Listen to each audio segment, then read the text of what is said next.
Jesse, you did media this morning. What have you done today in the meantime?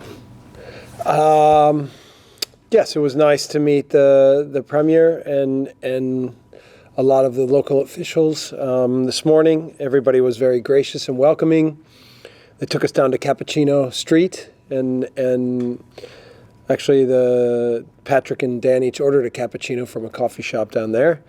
And then we just had a little bit of a video session late morning, and then we had lunch, and then we talked about training, and now we're here. So just trying to maximize every moment we can here while we're in Australia. Has it been a challenge maximising preparation for games while you've been doing so much travelling? Yeah, it's not been perfect in terms of the training camp, but at the same time, I think our mentality to work and to improve and the camaraderie of the group is so strong, and we don't have in our team complainers or negative thinkers. We have a bunch of guys who are positive, excited for the matches. So that part, it makes it a lot of fun to be the manager for this group. Jesse, you're getting what you need out of this trip, given the Premier League season is so close? Yeah, I think the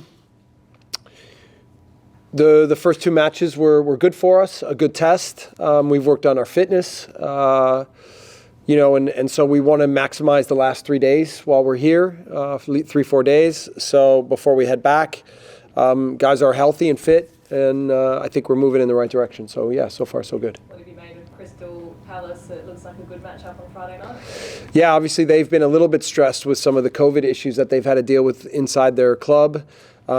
They didn't bring everyone, but they still have a strong team, and I saw that a lot of their guys started against Man U in Melbourne and played a lot of minutes. So we'll see what they look like, but we're hopeful to get a strong team so that it's a good test for us. I don't know if you're aware, but it's a bit unusual to see blue and yellow out here. Yeah. Which is usually Fremantle territory, which is purple. Have Yeah. you been briefed on the AFL situation here? Yeah, I heard that the Premier was risking political suicide by wearing blue and yellow, but everybody's been incredibly welcoming. The amount of scarves and colors that we've seen already in town has been very impressive, and it was the same in Brisbane and also at the Gold Coast. So many of our fans coming out, showing passion for our team, talking about staying up in the middle of the night to watch us play. So it's really exciting to be here, and we want to deliver one more good match for them on Friday night. Some people have been surprised by the level of competitiveness that's been shown in these games, not necessarily friendlies. Are you feeling as though that there's a bit of internal fight kind of going on, pushing for positions with the season so close? We're all obviously privileged to be in this business, and the Premier League is the best in the world.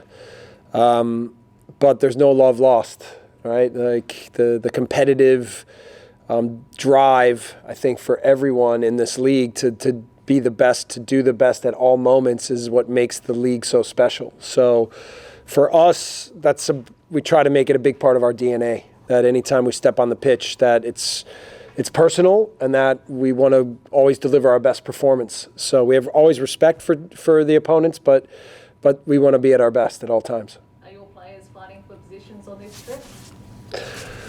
I think it's more about establishing, our way of playing, our mentality, continuing to push ourselves every day to get better and better, than it is about internal competition. Obviously, that's always the case in professional sports. Everyone has to earn their way every day. It's the same for managers.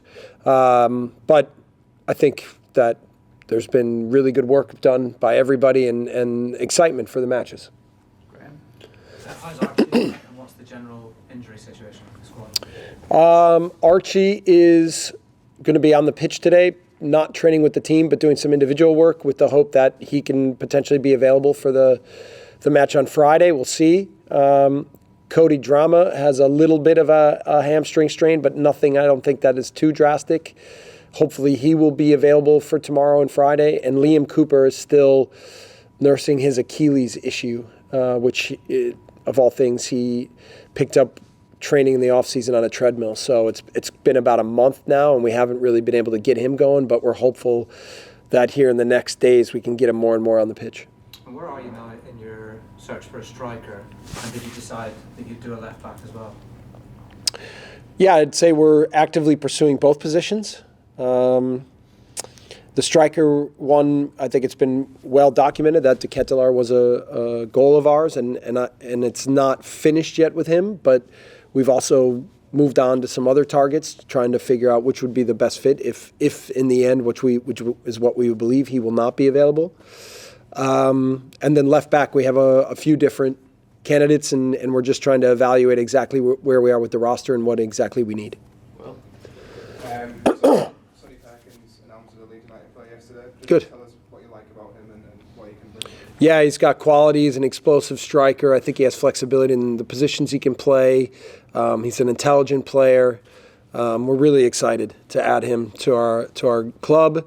I think I need to get to know him more and more. He's been at Thorpe Arch, training with our 21s, and we've had really good feedback so far. So I'm looking forward to getting back and getting to know him more and getting to work with him more on a daily basis. And Jamie Shackleton was another man on the move yesterday. He's alone in the Championship, what he needs at the minute. Yeah, we had a good conversation. Jamie's been an incredible story, I think, for the club because he's come through the academy. He's a Leeds boy. I think he's had some really good moments with the club. He's even when he came in the match for when we played against Brighton in our second to last match, I think he performed well.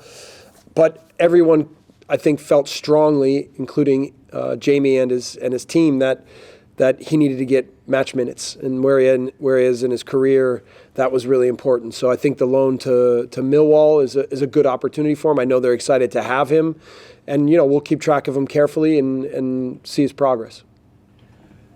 Jesse, in terms of this season, obviously when you came in, you were 3/4 of the way through a campaign, and the team had been set up by Marcelo Bielsa. It was almost a kind of crisis management to keep the team up. Do you think with the players that have left, the new players that have come in, this is more of your team now?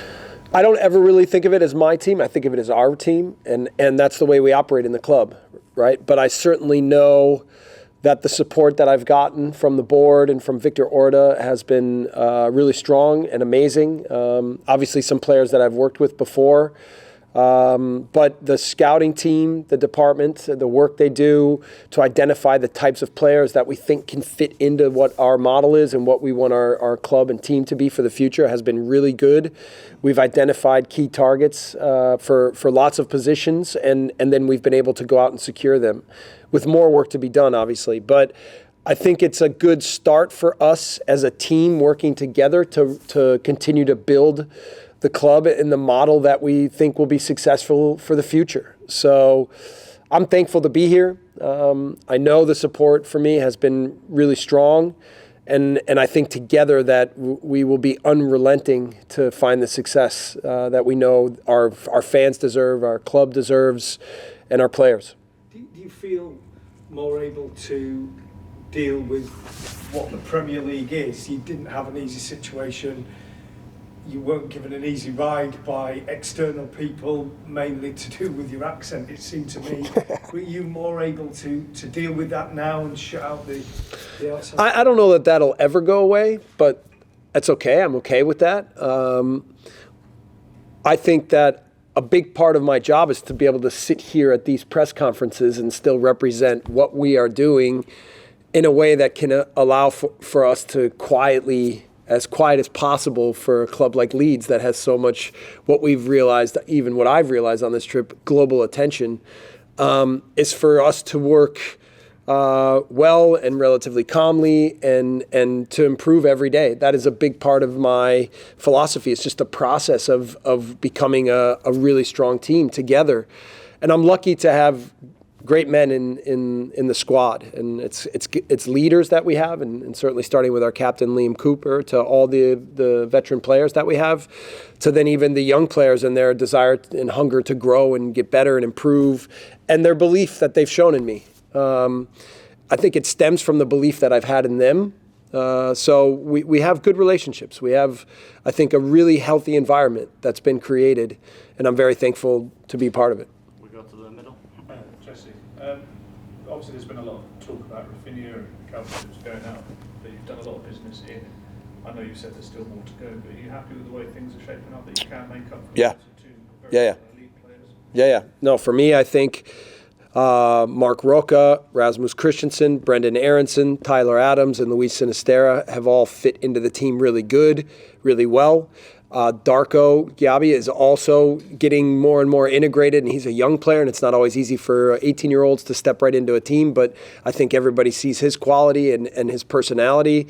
So for right now, I feel really strongly that the group has come together well, and that of course we've lost two big players, but I think we've added a lot of quality and we've added more depth to what we know we needed.